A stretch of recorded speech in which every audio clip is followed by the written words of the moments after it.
On the morning of Monday, June 2nd, the phone lines in the Gallipolis Municipal Building began lighting up.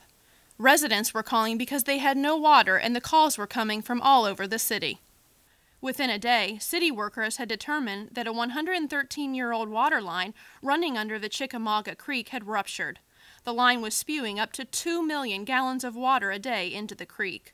For the next 8 days, the 9,000 customers who relied on city water saw a coalition of state and local agencies mobilized to deal with the crisis.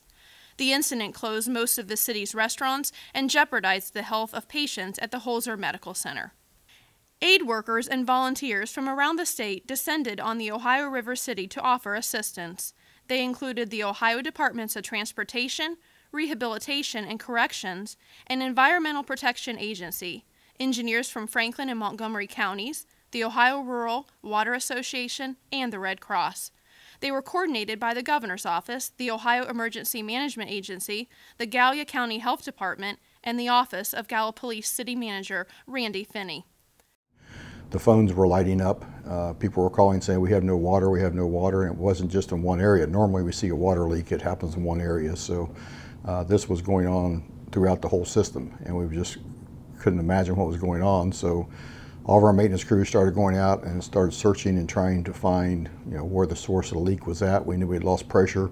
We knew we had a major water break somewhere on our main line, but it was not showing up anywhere. I mean, it was a very trying time for everybody. You think about losing water, you lose electricity, and people are questioning what's the worst thing to lose. And I think people found out pretty quick that the worst thing to lose is water.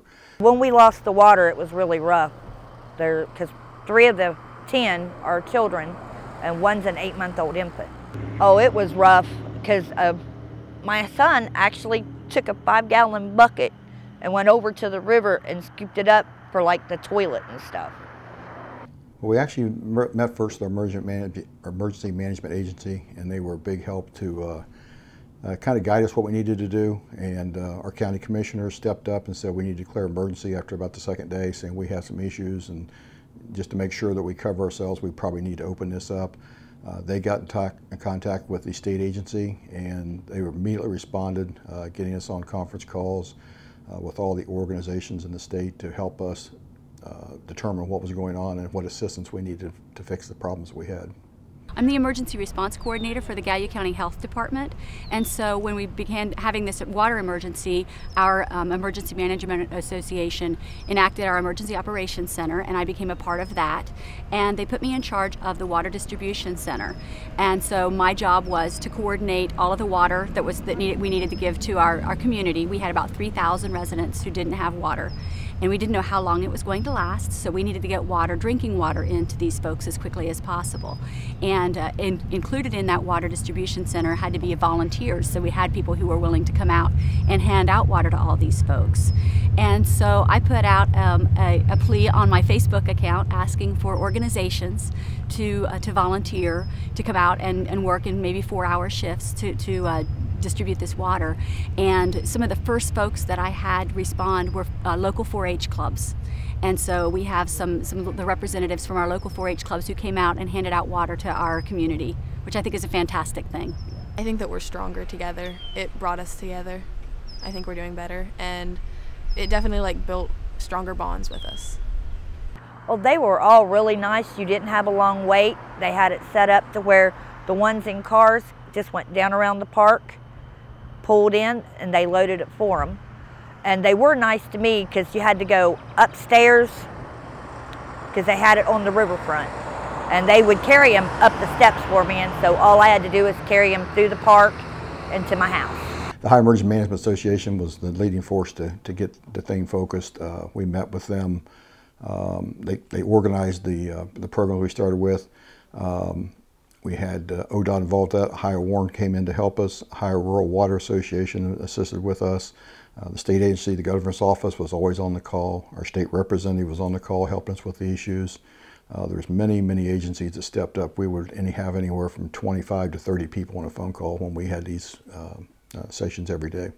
I felt that the state did a fantastic job with the response. I know that we didn't actually have declare the state of, we didn't have the governor declare a state of emergency. We never asked for that, but the state, we had conference calls twice a day that involved so many people from the state and from other organizations, and I felt that went pretty well too. Anything we asked for, they made sure we got. And then we did constant communication with our residents and tell them what was going on. We would probably make 2 to 3 calls a day to tell them and update them what was going on. I was actually very impressed with the communication. They called daily, sometimes it seemed like more than once a day, with updates on the progress, the causes of the water shortage, and their estimates. Our maintenance guys probably worked close to 50 hours one shift and didn't leave until they got what we need to have done taken care of. They were working 12 and 16, 18, 20 hours a day and not stopping. And people were coming by and thanking them for what they were doing. And to go to the park front and see people down there helping just on their own, volunteering, I think it was really, really good.